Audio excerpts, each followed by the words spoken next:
Yo, let me tell you, if you're operating a freelance business under an employee mindset, you are going to fail. I'm gonna give you some examples of common employee mindset stuff that you have to stop. This is so cliche, but I gotta tell you, this is so true. Failure will happen when you're doing freelancing, but you literally cannot give up. I'll give you an example. I had a client I was working with who was like an influencer client, someone I looked up to for the longest time, and finally I landed them as a client. I was so excited. They got me to write a blog post for them. And I wrote a blog post and I gave it my all. I was like, yes, this is great. And then I didn't hear back for like a few days. I was like, what's going on? I followed up with the client. Hey, is everything okay? He replied a day later and he's like, sends me a video. And you know, it's like a video link and it's like a Loom video, so you can kind of see it's a screen share of him. But his face in that thumbnail before I click it looked like disappointed. And I was like, yo, what is this? What is he sending me? Like, I just need some feedback. And I clicked the video and he's like, and you can see in his face that he's just very disappointed. And he's like, Alif, this is not what I expected.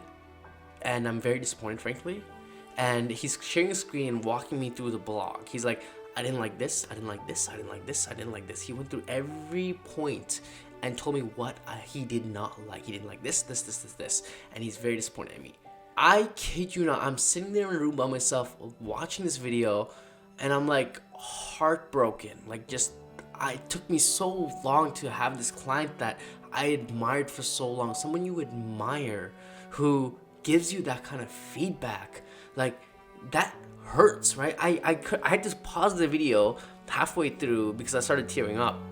And I left and went for a walk. And I was like, fuck, what did I do? And then I picked myself up and I watched the rest of the video. And then after the video was done, I sat there and I'm like, oh my God, I'm such a failure.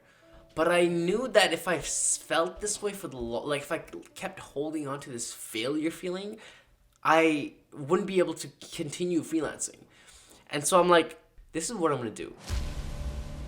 I'm gonna rewrite this blog and I'm gonna watch the whole video again and take detailed notes about what he said and give him a blog back that'll just absolutely blow his mind.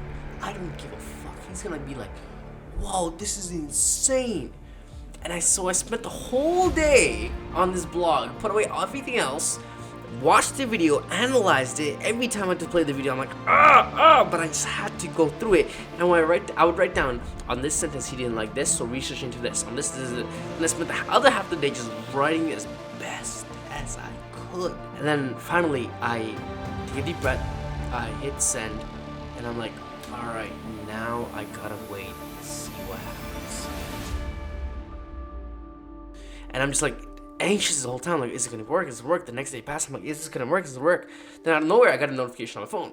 I open it and I'm like, oh shoot, he replied back. All right, let's see how it goes. Go to my desk, open the link, and it's another video of him. And I'm like, okay. I click the video and I look at him and he says, Alif, this is great. I love what you did. This is amazing. Blah, blah, blah, blah. And I'm like ecstatic because I'm like, yes, I reclaimed myself. Oh my gosh.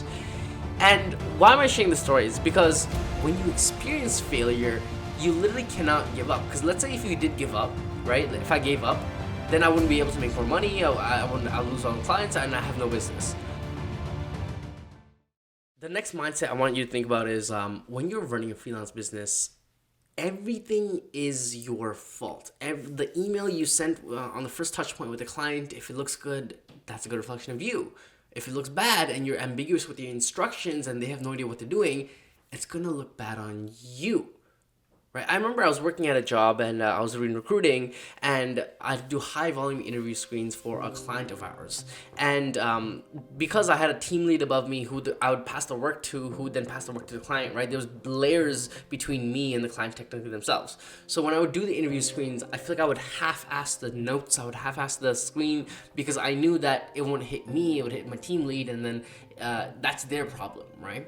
And so I would just kind of half-ass everything and I'd get away with it. I'd go home and get paid and no one would bat an eye. Like, I can just be a complacent mindset. But I would just be half-assing it and it would be okay because I passed by.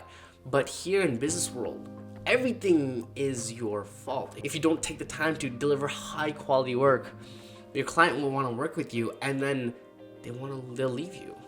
Because again, everything is your fault. The weight, the pressure is so much more than when you were working full time. And lastly, I'll tell you this: when you're running a freelance business, you don't know what you don't know, and you're in the middle of what you don't know. When you're working, you generally know what's going on. So for example, at work, you'll already have the project management softwares in place. You'll know all the SOPs for how to handle a client, how to do the work, who to give the work to. Everything is figured out for you.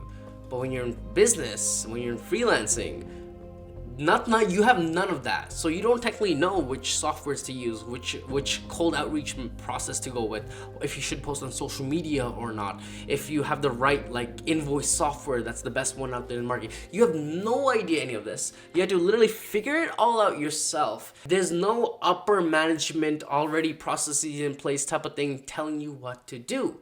And being an employee, you get used to just complacent thinking, like everything is given to you.